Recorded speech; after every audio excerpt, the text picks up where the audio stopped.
Ibrahim Traore Africa का युवा मुस्लिम राष्ट्रपति जो कि अपने काम से दुनिया के लिए एक मिसाल बन चुके हैं। कभी आपने सोचा है क्या सच में कोई नेता ऐसा हो सकता है जो वाकई सिर्फ 3 साल में पूरे देश बदल दे? एक ऐसा देश जिसे कभी सिर्फ गरीबी, आतंक और संघर्ष के लिए जाना जाता था।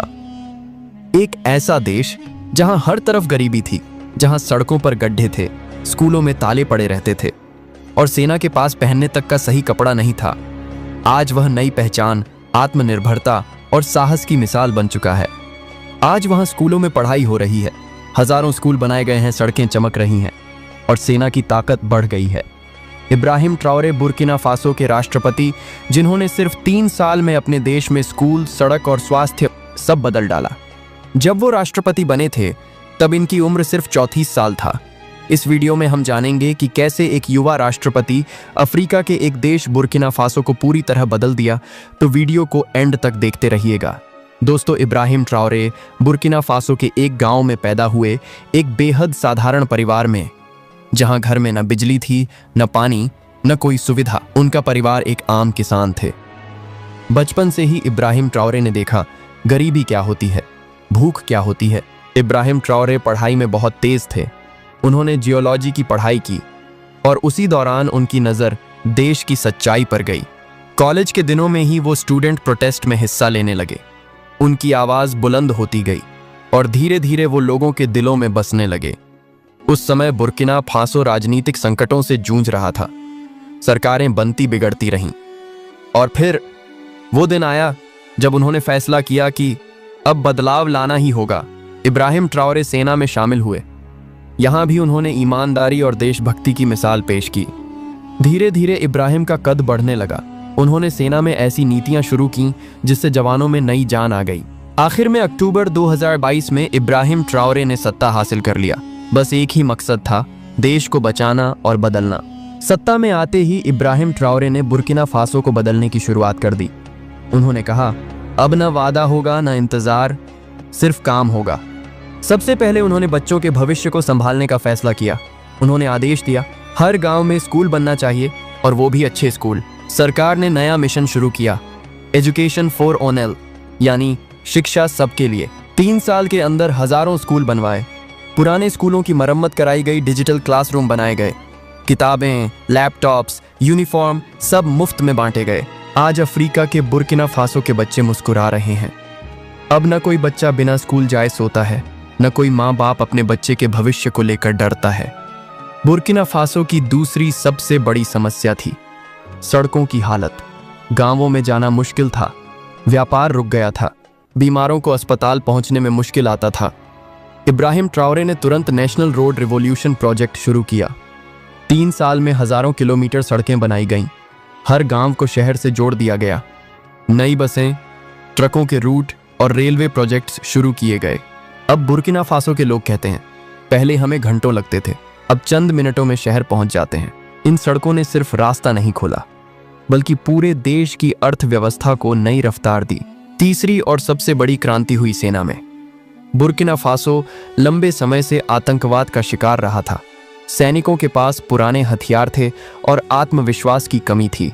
इब्राहिम ट्राओरे ने सेना का बजट बढ़ाया, नए हथियार खरीदे, लोकल मिलिट्री इंडस्ट्रीज शुरू की। अब देश खुद हथियार बनाता है। सैनिकों को हाईटेक ट्रेनिंग दी गई, स्पेशल फोर्सेस बनाई गईं, जो अब आतंकियों के खौफ बन चुके हैं। अब सेना सिर्फ सीमा नहीं बचाती, बल्कि पूरे बुर्किना फासो को सुरक्षा का भरोसा देती है। स्कूल, सड़क और सेना तीनों में जो बदलाव आया है वो अब सिर्फ बुर्किना फासो की कहानी नहीं रही, अब ये पूरा अफ्रीका के लिए एक मिसाल बन गई है।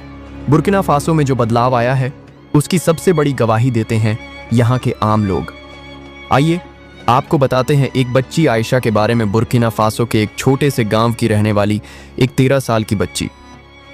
कभी ये स्कूल जाने के लिए रोज 10 किलोमीटर पैदल चलती थी। गर्मी, बरसात या सर्दी, स्कूल तक पहुंचना किसी जंग से कम नहीं था। आयशा की मां बताती हैं, कई बार डर लगता था रास्ते में कुछ हो ना जाए। कभी कभी बेटी को घर ही रोक लेते थे। पर आज आयशा के गांव में एक नया स्कूल बन चुका है। सिर्फ स्कूल ही नहीं, उसके पास डिजिटल लाइब्रेरी भी है। अब आयशा का सपना है डॉक्टर बनने का। आयशा कहती है कि पहले हम सोच भी नहीं सकते थे कि पढ़ाई कर पाएंगे।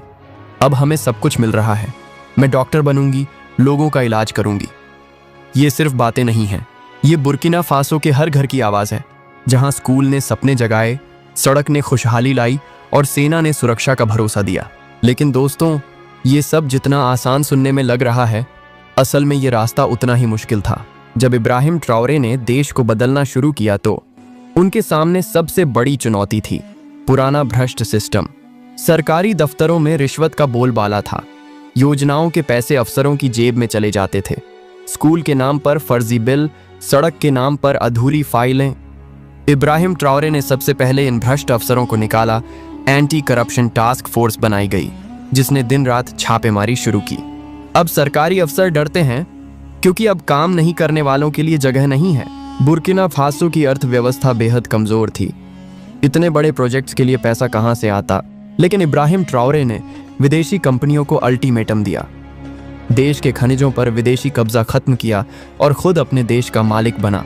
सोने, तांबे, कॉटन और अन्य खनिजों से हुई कमाई का एक एक पैसा सीधा स्कूल, सड़क और सेना पर खर्च किया गया। बुर्किना फासो का सबसे बड़ा दुश्मन था आतंकवाद। आतंकी कई हिस्सों में कब्जा जमाए बैठे थे, स्कूलों को आग लगाई जाती थी, सड़कों पर धमाके होते थे। लेकिन इब्राहिम ट्राओरे ने सेना को खुली छूट दी, पुराने कमजोर नियमों को खत्म किया और नई स्ट्रेटजी के साथ स्पेशल फोर्सेस को तैयार किया। आज बुर्किना फासो की सेना ने ज्यादातर आतंक प्रभावित इलाकों को आजाद करा लिया है। हर चुनौती बड़ी थी, पर इब्राहिम ट्राओरे का जज्बा उससे कहीं बड़ा था। उनकी मेहनत, ईमानदारी ने बुर्किना फासो को फिर से खड़ा कर दिया। अब सवाल उठता है, क्या बस इतना ही? क्या बस स्कूल, सड़क और सेना में बदलाव से देश बदल जाएगा? नहीं दोस्तों, असली क्रांति तो अब शुरू हुई है।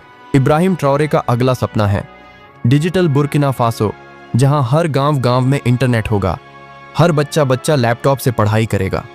उनका फोकस अब 3 बड़े मुद्दों पर है। पहला, स्वास्थ्य। हर गांव में अस्पताल, मोबाइल स्वास्थ्य सेवाएं और महिला शिशु के लिए विशेष केंद्र बन रहे हैं।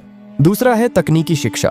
देश के युवा अब विदेशी कंपनियों में नौकरी मांगने नहीं जाएंगे, बल्कि अपने देश में स्टार्टअप्स, टेक्नोलॉजी हब बनाएंगे। नया टेक्निकल यूनिवर्सिटी प्रोजेक्ट शुरू हो चुका है। तीसरा है ऊर्जा और पर्यावरण।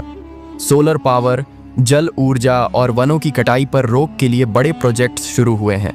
देश आत्मनिर्भर बने, ये उनका बड़ा विजन है। इब्राहिम ट्राओरे का सपना है बुर्किना फासो को अफ्रीका का रोल मॉडल नेशन बनाना, जहां जनता का पैसा जनता के लिए खर्च हो, जहां सत्ता सेवा बने, सौदा नहीं। ये कहानी सिर्फ इब्राहिम ट्राओरे की नहीं है, ये कहानी है उस जज्बे की जो किसी भी देश को बदल सकता है।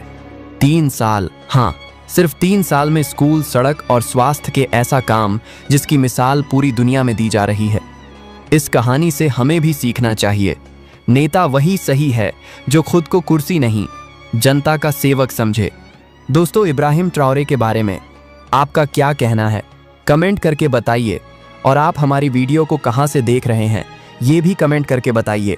और इस वीडियो को लाइक और चैनल को सब्सक्राइब करना ना भूले और हमें इंस्टाग्राम पर भी फॉलो कर ले।